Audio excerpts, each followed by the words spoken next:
এই ইসমাইল কানা সাদিকাল ওয়াদ, তিনি ওয়াদা পুরা করতেন। শুধু ওয়াদা পুরা করছেন তাফসিরে তবারির ভিতরে লেখে, কুরতুবির ভিতরে ঘটনা আনে। হযরত ইসমাইল আলাইহিস সালাম উনিও একদিন একজনের সাথে চুক্তিবদ্ধ হবেন, তার সাথে কথা হয়েছে চুক্তিটা সম্পন্ন করবে অমুক জায়গায় এই টাইমের মধ্যে। ইসমাইল পয়গম্বর ওই জায়গার মধ্যে গেলেন, কিন্তু ওই লোকটা হয়তো বা ভুলে গেছে, আসে নাই, একদিন এক রাত হয়ে গেছে। এরপরে ইসমাইল নবী ওই জায়গা ছাড়ে না। কেউ কেউ বলে 3 দিন পর্যন্ত অপেক্ষা করছে, কেউ বলে 1 সপ্তাহ, কেউ বলে 1 মাস, এমনও বর্ণনা পাওয়া যায়। তাফসীর ইবনে কাসিরটাও খুলে দেখেন, মারিফুল কোরআনটাও খুলে দেখেন, ইসমাইল পয়গম্বর ওই জায়গার মধ্যে কেউ কেউ বলে, কোন বর্ণনা আছে 1 বছর পর্যন্ত অপেক্ষা করেছে। জিবরাইল আইসা কয়, হুজুর এখানে আপনি অপেক্ষা করেন না, ও আপনার সাথে ধোঁকাবাজি করেছে। কোন বর্ণনা আছে এটা শয়তান আপনারে কষ্ট দেওয়ার জন্য এই ওয়াদা দিস, আপনি এখানে বসে থাকেন না। কানা সাদিকাল ওয়াদি, কানা সাদিকাল ওয়াদি, তিনি ওয়াদা পুরা করতেন। কানা রাসূলান নবিয়্যা, তিনি ছিলেন একজন রাসূল এবং একজন নবী। আল্লাহ তাআলা তার ব্যাপারে বলে, কানা ইয়ামুরু আহলাহু বিস-সালাতি ওয়াজ-যাকাহ। ইসমাইলের গুণ বয়ান করে আল্লাহ, ইসমাইল কেমন পয়গম্বর। ও কানা ইয়ামুরু আহলাহু বিস-সালাতি ওয়াজ-যাকাহ, ইসমাইল পয়গম্বর পরিবারের সদস্যদেরকে নামাজের অর্ডার করতেন, যাকাত দিতে বলতেন। আর আমরা পরিবারে বলি, খবরদার খবরদার, সন্তানদের দুনিয়া চিনাইলাম, সব চিনাইলাম, টাকা চিনাইলাম, নেতা চিনাইলাম, দুনিয়া বাজার চিনাইলাম, হাট্টিমাটিম টিম শিখাইলাম, আড্ডুম বাড্ডুম গোড়াড্ডুম সাজে শিখাইলাম, কোরআন শিখাইলাম না, আল্লাহ চিনাইলাম না, রসুল চিনাইলাম না। কথা ঠিক না ব্যাঠিক জোরে কর। এই যে লোকমানে হাকিম, তিনি যে একজন গোলাম, অথচ তার নামে আল্লাহ কেন কোরআনে সূরা নাজিল করলেন বলেন? সন্তানদের উপদেশ দিছে, হক আদায় করছে, সন্তানের আমানত রক্ষা করছে, ছেলেরে গার্জিয়ান হিসাবে যেটা দরকার করণীয় আল্লাহ চিনানো, আল্লাহ চিনাইছে। ইয়া বুনাইয়া লা তুশরিক বিল্লাহ ইন্নাশ শিরকা লাযুলমুন আযীম, খবরদার ও প্রিয় বৎস, শিরক করো না, আল্লাহর সাথে কাউরে অংশীদার করো না। শিরক বড় গুনাহ, বড় জুলুম। আল্লাহর তাওহীদে বিশ্বাসী হও, এক আল্লাহকে সিজদা করো। বলেন তো মুসলমান সিজদা করবে কারে? মাঝে মাঝে মাজারেও দেওয়া যাবে, খাজার পায় দেওয়া যাবে, তাই না? সিজদা দেব কারে? আল্লাহরে। ইয়া আইয়ুহাল্লাযীনা আমানুর কাউ ওয়াসজুদু ওয়া'বুদু রাব্বাকুম ওয়াফআলুল খায়রা লাআল্লাকুম তুফলিহুন। আল্লাহ বলে, হে ঈমানদাররা, তোমরা রুকু করো, সিজদা করো, ভালো কাজ করো আল্লাহর জন্য। এই ভালো কাজ আর রুকু আর সিজদা যদি আল্লাহরে দিতে পারো, লাআল্লাকুম তুফলিহুন, আল্লাহ কয় তোরা সফল হয়ে যাবি। কসম দিয়া বলতে পারি, যারা রুকু সিজদা করে না, রুকু সিজদার সাথে যাদের সম্পর্ক নাই, আল্লাহরে যারা রুকু দেয় না, আল্লাহরে যারা সিজদা দেয় না, ওরা সফল নয়, ওরা বিফল হয়ে যাবে। দুনিয়াতে চেয়ারম্যানই পাইতে পারো, মেম্বারই পাইতে পারো, এমপি হইতে পারো, মন্ত্রী হইতে পারো, কিন্তু রুকু দিবা না, সিজদা দিবা না, আল্লাহর সামনে মাথা নত করবা না, তুমি সফল নয়, তুমি বিফল হয়ে যাইবা। কথা ঠিক কি না? সফলতার জন্য সিজদা দিতে হবে একজনকে, তিনি কে? তাই তো আমাদের বিদ্রোহী কবি কয়, বল বীর বল অন্যতম মসজিদ, শির নেহারি আমারই নত শির, ওই শিখর হিমাদের ঈদ। এ মুসলমান, তোরা ছাগলের জাতি না, তোরা বীরের জাতি, তোরা বীর, তোরা পাহলোয়ান। তোর মাথার বড় দাম, পেশানির বড় দাম। তোর এই মাথাটা বৃক্ষের সামনে নত হবে না, পাহাড়ের সামনে নত হবে না, মাজারের সামনে নত হবে না, খাজার সামনে নত হবে না। তোর মাথা নত হবে একজনের সামনে, চিল্লায় বলতে হবে তিনি কে? আরো জোরে বলেন না, তিনি কে? আল্লাহ। এই জন্য আমরা সিজদা করব কারে? আল্লাহরে। ওয়াকানা ইয়ামুরু আহলাহু বিস-সালাতি ওয়াজ-যাকাহ, কেমন মানুষ ছিল যে পরিবারে কয় নামাজ পড়ো, যাকাত দাও। আর আমরা কি বলি? পোলা মাইয়া স্কুলে গেছেনি, কোচিং এ গেছে, হ্যাঁ, পোলায় খাইছে, খাওয়ার খবর নাই, কোচিং এর খবর নাই, স্কুলের খবর নাই, মাগার নামাজের খবর নেয় না। ওয়াকানা ইয়ামুরু আহলাহু বিস-সালাতি ওয়াজ-যাকাহ, তিনি তার পরিবারের সদস্যদেরকে নামাজের নির্দেশ দিতেন, যাকাতের কথা বলতেন। সুবহানাল্লাহ বলবেন না সবাই? ওয়া কানা ইয়ামুরু আহলাহু বিস-সালাতি ওয়াজ-যাকাহ ওয়া কানা ইনদা রাব্বিহি মারদিয়া। কি সুন্দর গুণ আল্লাহ বয়ান করেন। ইসমাইল কেমন ছিল জানোনি? ওয়া কানা ইনদা রাব্বিহি মারদিয়া, এই ইসমাইল তার রবের কাছে পছন্দের মানুষ ছিল, বড় পছন্দ করতো আল্লাহ। আল্লাহর কাছে যদি কেউ পছন্দের হয়ে যায়, দুনিয়াতেও দামি হয়ে যায়, আখেরাতেও দামি হয়ে যায়। জুতু মেরা তু সব মেরা, ফালাক মেরা জমি মেরি। জুতু মেরা তু সব মেরা, ফালাক মেরা জমি মেরি। আগার এক তু নেহি মেরা, তু কোই শাই নেহি মেরি। তুমি আমার, সবই আমার, আকাশ আমার, জমি আমার। তুমি আমার, সবই আমার, আকাশ আমার, জমি আমার। হারাই যদি শুধু তোমায়, কপাল পোড়ার নেই কিছু আর। তাইলে বলেন ওয়াদা পুরা করার দরকার আছে না নাই? শেষ কথা বলে বিদায় নিব। ভারতবর্ষের মুসলমানদের, মুঘল সম্রাটের ইতিহাস, 800 বছর ভারতবর্ষ চালাইছে কারা? মুসলমানেরা। এ আমার বাবা, ওই মুসলমানদের শাসকের ভিতরে একজন শাসকের নাম বাবর।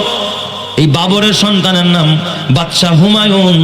এই বাদশাহ হুমায়ুন যখন ক্ষমতায় আসে, মাঝে মাঝে হিন্দু মুসলিমের দাঙ্গা লাগতো। এক দাঙ্গায় তার ক্ষমতাচ্যুত হয়ে গেছে। হুমায়ুন শাহ বিপদে পড়ে গেছে, হিন্দুরা একেবারে আক্রমণ করে বসছে। হুমায়ুন শাহ দেখে পালানের জায়গা নাই, নদীতে ঝাঁপ দিছে। কিন্তু হুমায়ুন শাহ সাঁতার জানে না। কি জানে না? সাঁতার জানে না। সাঁতার না জানলে নদী তার জন্য উপকারী না অপকারী? তো মরার ফাঁদ, তাই না?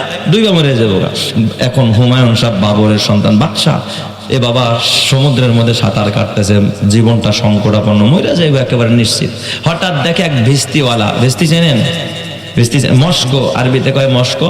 মস্কো হলো যে ছাগলের চামড়া ছুইলা এটাকে দাবাগাত কইরা শুকায়া পানির জন্য একটা পাত্র বানায়। এক সময় এটা এখনো কলকাতায়, ভারতের কিছু কিছু জায়গা আছে, আমাদের বাংলাদেশের ঢাকার কিছু কিছু জায়গায় আগে ছিল। এই মস্কো কান্দে নিয়ে মানুষ পানি বিক্রি করতে। এখন তো জেয়ারে পানি দেয়, মাম পানি কিনে খান, বিভিন্ন পানি আপনারা কিনে খান। আগে এরকম মস্কোওয়ালারা, এই ভিস্তিওয়ালারা কি করতো? পানি ফেরি করে বেড়াইতো। আরে আপনারা তো দেখছেন লঞ্চের মধ্যে জগ গুড়া পোলা পানি বেচ্ছে না? এই দিন কি দেখেননি আপনারা? একটা সময় এরকম ভিস্তিতে করে পানি দিত। তো ওই এক ভিস্তিওয়ালা ওখান দিয়ে হাঁটতেছে। এখন ওই সম্রাট হুমায়ুন উনি পানিতে হাবুডুবু খাচ্ছে। হঠাৎ দেখে ভিস্তিওয়ালা, ডাক দিয়ে হাত দিয়ে ইশারা করে, ভাই আমারে বাঁচাও, আমারে বাঁচাও, আমি বিপদে পড়ে গেছি। উনি করছে কি, এই পানিটা সব ফালাইয়া দিছে। ফালাইয়া পুরোটা খালি হয়েছে না?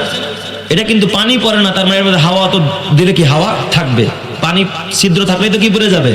পানি পড়ে যাবে। তো উনি পুরাটা পানি ফালাইয়া দিয়ে ওটার মধ্যে ফু দিছে, ফু দিয়া ফুলছে, এবার মুখটা বাইন্দা দিছে। এখন এটা বালিশের মতো হয়েছে কিনা, বিস্তিরা ছাগলের পুরা ফুল চামড়াটা আর কি, এটা ফুলাইয়া এরপরে নিক্ষেপ করছে। সম্রাট হুমায়ুনরে দিয়া দিছে। হুমায়ুন ওই বিস্তিরা ধরা ধরা আস্তে আস্তে একটু জীবনটারা স্বস্তির নিঃশ্বাস ছাড়ছে। কিন্তু এত বড় উপকার বিপদের সময় যে করলো, সম্রাট ডাক দিয়া কা, ও বিস্তিওয়ালা ভাই, আমি এখন বিপদে আছি, যদি আবার দিল্লির মসনদে আমি কোনো সময় বসি, তুমি আমার কাছে আইসো, তুমি যা চাইবা আমি তোমার তাই দিব। একটা ওয়াদা দিয়া ফেলাইছে, তুমি যা চাইবা তাই দিয়া দিব। এই কথা বইলা সম্রাট আস্তে আস্তে করে পার হইছে। বেশ কিছুদিন হয়ে গেছে, পুনরায় আবার তিনি মসনদে বসে, ক্ষমতায় আসছে। ওই ভিস্তিওয়ালার মনে আছে যে সম্রাট হুমায়ুন তো আমার এই ওয়াদা দিছিল, আমি এখন যাই। এটা কিন্তু বাবা বানানো কোনো গল্প না, চেপে রাখা ইতিহাস। গোলাম মর্তুজা সাহেবের কিতাব চেপে রাখা ইতিহাস, না জানা ইতিহাস। এই ভারতের কলকাতার একজন বড় লেখক ছিলেন, মারা গেছেন। হ্যাঁ, চেপে রাখা ইতিহাসের মধ্যে কি এই গল্পটা পাবেন আপনি, সম্রাট হুমায়ুনের ব্যাপার আসছে। তো এখন উনি কয়, সুযোগ তো একটা পাইছি, বাদশার কাছে যাই, যাই আমার ওয়াদাটা কি করি, পুরা করে নেই। একজন ভিস্তিওয়ালা মানে গরিব মানুষ যে পানি বেচে, এবারটা কি ধনী না গরিব? বাজারে যে ঠিলা বেড়া পানি বেচে কি ধনী থাকে নাকি? গরিব মানুষ। তো সম্রাটের দাস দরবারের সামনে যায়, কয়, এই আমারে সম্রাট বাদশাহ হুমায়ুনের কাছে যাইতে চাও, আমি ভিস্তিওয়ালা। সবাই কয়, তুই কেটারে, তুই গোয়েন্দা মোয়েন্দা নাকি? আবার তুই কি আবার আতো তাই নিয়ে বাদশারা আবার খুন করে কিনা, ওরা ধরে গ্রেপ্তার করে ফেলাইছে, বন্দি করছে। ভিস্তিওয়ালারে ধরে বন্দি করছে, করে জেলে পাঠায় দাও। একজনে কয়, না জেলে পাঠানো যাবে না, আগে বাদশার কাছে খবরটা দিতে হবে। যায় বলছে, বাদশাহ এক ভিস্তিওয়ালা আসছে, সে উস্কো খুস্কো চুল, পায়ে জুতা নাই, চাষ কাপড়ের মডেলটাও ভালো না। আইসা কয়, আপনার সাথে দেখা করতে চাই, সে নাকি ভিস্তিওয়ালা, সে আপনার সাথে কথা বলতে চায়। আমরা তাকে গ্রেফতার করেছি, তারে জেলখানায় বন্দি করব। কথাটা শোনার সাথে সাথে বিপদের কথা কিন্তু মানুষ কখনো ভুলে না। বাদশার মনে পড়ে গেছে, হ্যাঁ ওই ভিস্তিওয়ালা মনে হয় ওই ভিস্তিওয়ালাই হবে। কয়, না না, অসম্মান করো না, গ্রেফতার করো না, তাকে আমার রাজকীয় পোশাক পরায় আমার রাজ দরবারে হাজির করো। যেরকম সুবহানাল্লাহ। যায়া ওই ফকির বেড়ায় হকার, বৃষ্টিওয়ালারে রাজকীয় পোশাক পরায়া বাদশার দরবারে হাজির করছে। দরবারে যাওয়ার পরে চেহারা দেখাই বাদশা চিনে ফেলেছে। কয় বাদশা, ওই যে নদীর পাড়ে দাঁড়ায় আপনারে যে বৃষ্টি দিয়েছিলাম আর আপনি ওই বৃষ্টির উপরে ভর করে আপনি নদী পার হয়েছিলেন। বাদশার চোখে পানি এসে গেছে। বাদশা তার প্রশংসা করলেন, ডাক দিয়া বললেন, ও বাদশা, আপনি কিন্তু ওই দিন আমার একটা ওয়াদা দিয়েছিলেন। আপনি তো ওয়াদা দিয়েছেন, ওয়াল্লাযীনা হুম লিআমানাতিহিম ওয়া আহদিহিম রাউন। আর মুমিন তো তার ওয়াদা পুরা করে, আমানত রক্ষা করে, ওয়াদাও পুরা করে। আপনি একটা ওয়াদা আমারে দিয়েছিলেন যে আমি আপনার রাজদরবারে যদি আপনি বসেন, যা চামো তাই আমারে দিবেন। এখন কি সেই ওয়াদা বলবৎ আছে নাকি? বাদশা হুমায়ুন ডাক দিয়া কয়, হা বাবা হা, তুমি যা চাইবা আমি তোমারে তাই দিয়া দিব। কয়, তাহলে তুমি চাও কি চাইবা? এবার ওই ভিস্তিওয়ালা গরিব মানুষ, ফকির মানুষ ডাক দিয়া বলে, আমি আপনার কাছে আপনার রাজত্বটা চাই। কি চাইছে? রাজত্বটা চাই। কোথায় লেখছে এই ঘটনা? চেপে রাখা ইতিহাস, গোলাম মুর্তজা সাহেবের। ভারতবর্ষের একজন লেখক, তার বইগুলো এখন ভারতে নিষিদ্ধ করা হয়েছে। হিন্দুত্ববাদী সরকার নিষিদ্ধ করে দিচ্ছে।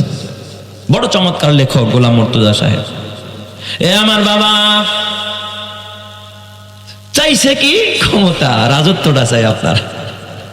বাদশা হুমায়ুন ডাক দিয়া বলে, ও ভিস্তিওয়ালা ভাই, তুমি গরিব মানুষ, দেশ চালানোর অভিজ্ঞতা তোমার নাই, রাষ্ট্র পরিচালনা করতে পারবা না, এটা দিয়া তুমি কি করবা?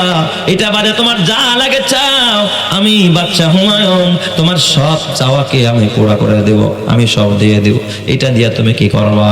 কয়, না আমার এটাই লাগবে, দিলে এটাই দেন, আর না দিলে দরকার নাই। সুবহানাল্লাহ, জোরে কর সবাই। বাদশা পড়ছে নি বিপাকে, কয় তাড়াতাড়ি এস্টা মানছে। ওয়াদা যেহেতু তারে দিছে, ওয়াদা কি করতে হবে? হ্যাঁ, ওয়াদা কি করতে হবে? পুরা করতে হবে। এবার বাদশা ইসলামের মধ্যে লেখা, কয় না আমার রাজত্ব দিয়ে দিলাম। বাদশার গায়ের জামাটা খুলে তারা পড়াইছে, রাজমুকুটটা তার মাথায় পড়াইয়া দিছে। একদিন এক রাত সংসদের মধ্যে বসছে, ওই মজলিসের মধ্যে বসছে। সকালবেলা, রাত আর দিন পার হওয়ার পরে সকালবেলা ডাক দিয়া কয়, বাদশা, আমি শুধু পরীক্ষা করলাম দেখি আপনি ওয়াদাটা পুরা করেন কিনা। আমি খুশি হয়ে গেলাম, আপনার জন্য দোয়া করি। আমি বাদশাই দিয়া কি করবো? বাদশা নেন নেন, আপনার মুকুট আপনারে পড়াইয়া দিলাম, আপনার জামা আপনারে পড়াইয়া দিলাম। আপনি ওয়াদা পুরা করেছেন, আমার আল্লাহ আপনারে বঞ্চিত করবে না, আমার আল্লাহ আপনাকে দুনিয়া ও আখিরাতের কামিয়াবি দেয়া দিবে। চিৎকার মেরে করেন আল্লাহু আকবার। এই জন্য বলেন তো, ওয়াদা পুরা করার দরকার আছে না নাই? এই জন্য কোন আছে না নাই? এই জন্য আল্লাহ তাআলার কোরআন বলে, ওয়াজকুর ফিল কিতাবি ইসমাঈল ইন্নাহু কানা সাদিকাল ওয়াদি ওয়া কানা রাসূলান নাবিয়্যা ওয়া কানা ইয়া'মুরু আহলাহু বিস-সালাতি ওয়াজ-যাকাত ওয়া কানা 'ইনদা রাব্বিহি মারদিয়্যা। সে তো তার রবের কাছে বড় পছন্দের গোলাম। তার কারণ হলো একটাই, ওই যে তিনি তো ওয়াদা দিয়া ওয়াদা কি করে? পুরা করে। এই জন্য বাবা, তোমরা যদি আমানত রক্ষা করতে পারো, আমি দুই বিষয়ে কথা বলেছি, একটা হলো আমানত পুরা করা, অঙ্গীকার পুরা করা, আমানত রক্ষা করা। ওয়াল্লাযীনা হুম লিআমানাতিহিম ওয়া আহদিহিম রাউন। এই দুই গুণ যদি পুরা করতে পারো, সকল মুমিন বানায়া দিবেন কে? আল্লাহ। আল্লাহ আমাদের সকলকে আমানত রক্ষা করা, অঙ্গীকার পুরা করা তৌফিক দান করুক। এই আয়াতের নূর আমাদেরকে নসিব করুক। আজকের মাহফিলকে কবুল করুক। এই মাহফিলের যিনি কর্ণধার চেয়ারম্যান সাহেব সহ এই এলাকার যারা